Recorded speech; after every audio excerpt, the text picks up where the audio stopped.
ओम नमः शिवाय। स्कंद पुराण में आज नंदन व्रत के सारभूत विचार तथा सत्यव्रत के नास्तिक पूर्ण विचारों का खंडन। नारद जी अब अर्जुन से आगे बहुदक की स्थान की कथा कहते हैं। कामरूप में बहुदक नाम कुंड है जो तीर्थ में प्रकट हुआ। महात्मा कपिल ने बहुत वर्षों तक तपस्या कर यहाँ शिवलिंग की स्थापना की जो कपिलेश्वर नाम से प्रसिद्ध है। नंदभ्रत नामक महात्मा तीनों समय कपिलेश्वर लिंग की पूजा किया करते थे। धर्म के विषय में कोई भी ऐसी बात नहीं थी जो नंदभ्रत को ज्ञात न हो।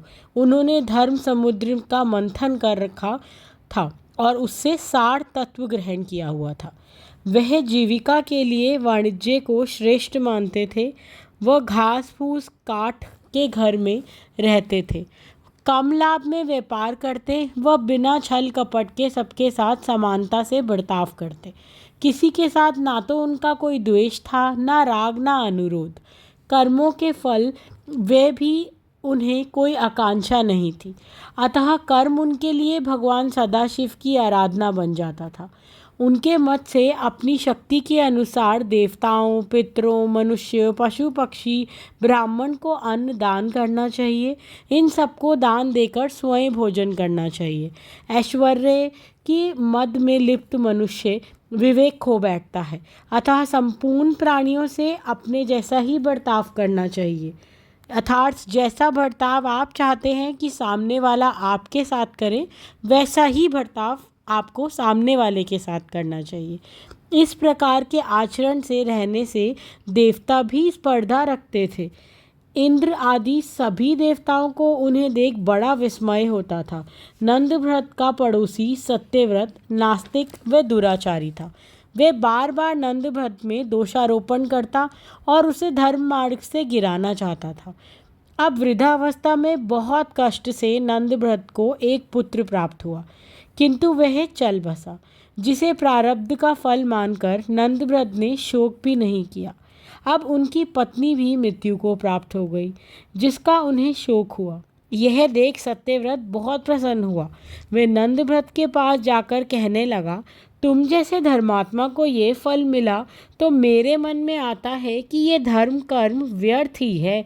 जब से तुम ये पत्थर पूजने लग गए तब से तुम्हें कोई अच्छा फल मिला हो तो ऐसा मुझे लगता नहीं है।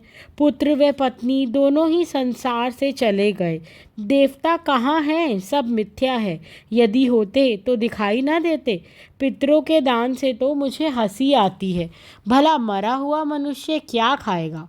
यह सब कपटी ब्राह्मणों की कल्पना है। पुण्य पाप आदि भी कल्पना मात्र हैं। इसलिए नंदभद्र, तुम धर्म का परित्याग करके मौज से खाओ पियो।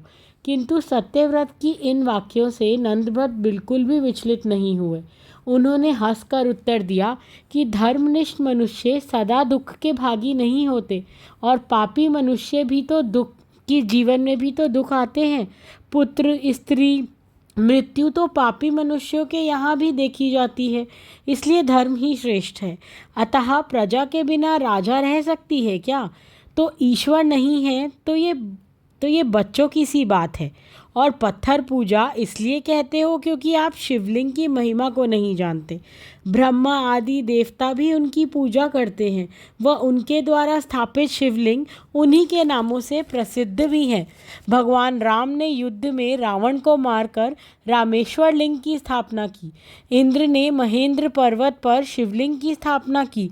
चंद्रमा ने सोमनाथ की स्थापना की। स्कंद ने तो कुमारेश्वर लिंग की स्थापना की। मुनियों ने जो शिवलिंग स्थापित किए उनकी तो गणना करने में ही मैं असमर्थ हूँ।